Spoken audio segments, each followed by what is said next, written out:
Chapter 50. I ate my dinner in silence. Saurav and my parents could sense my sober mood. They left me alone. Papa spoke to Saurav.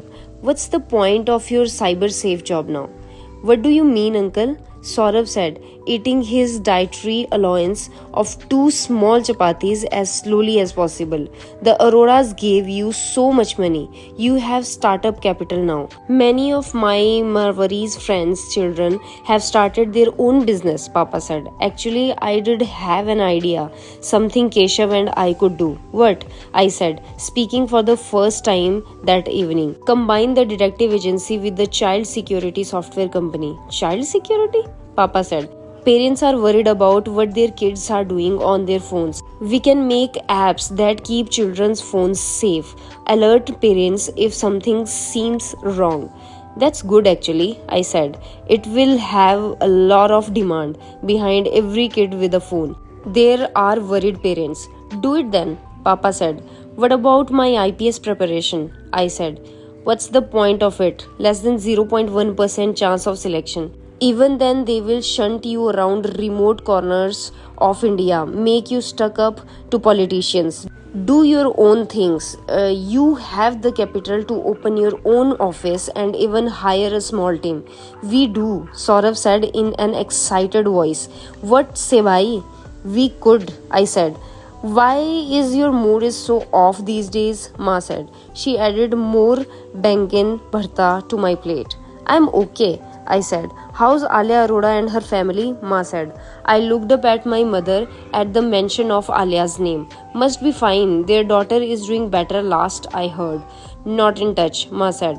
Work done. Have to move on, right? I said. My mother nodded. She spoke after a pause. I heard from a neighbor downstairs her marriage isn't going well. They are looking at a divorce. Is that true? Ma said. Where did you hear this? I said. A couple of months ago. Do you know?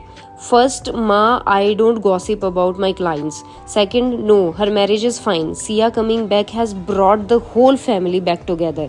They cherish it like nothing else. So stop this loose talk. Okay, fine. Why are you being so grumpy? My mother said. She stood up with her plate and went to the kitchen in a huff. Keshav, my father said. Yes, Papa, I said. I am proud of you, he said.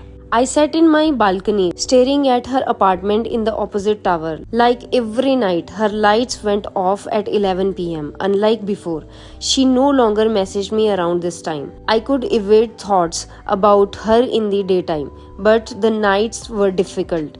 Somehow, every night I ended up in my balcony, hoping to get a glimpse of her. I continued to look at her dark apartment for over an hour after the light went off. Bhai, Saurav said, coming into the balcony. Hi Saurav, haven't slept yet? No, couldn't sleep. How come you are here? Just wanted some air. She's gone to sleep, Saurav said, looking at her apartment. I looked at him surprised. He smiled at me. Both of us burst into laughter. I couldn't hide anything from this idiot even if I tried. Sometimes true love means sacrificing your own happiness so that others can be happy, isn't it? Saurav said. I nodded and smiled. Saurav patted my shoulder. I can't be her, bhai, but I will always be there for you. I know, and thank you for that, I said and gave my best friend a hug. Want to step out for coffee? Saurav said. It's midnight. What place would even be open? There's Anya Hotel nearby. They have a 24-hour cafe. The mention of Anya made me freeze. What, isn't Anya okay? Saurav said. I remained silent. You don't want to? I know the coffee is expensive, but hey, we have money now, Saurav said. No, Anya is fine, let's go, I said and took out my phone. Wait, let me call a cab. No, let's walk. Burns more calories that way, Saurav said and smiled.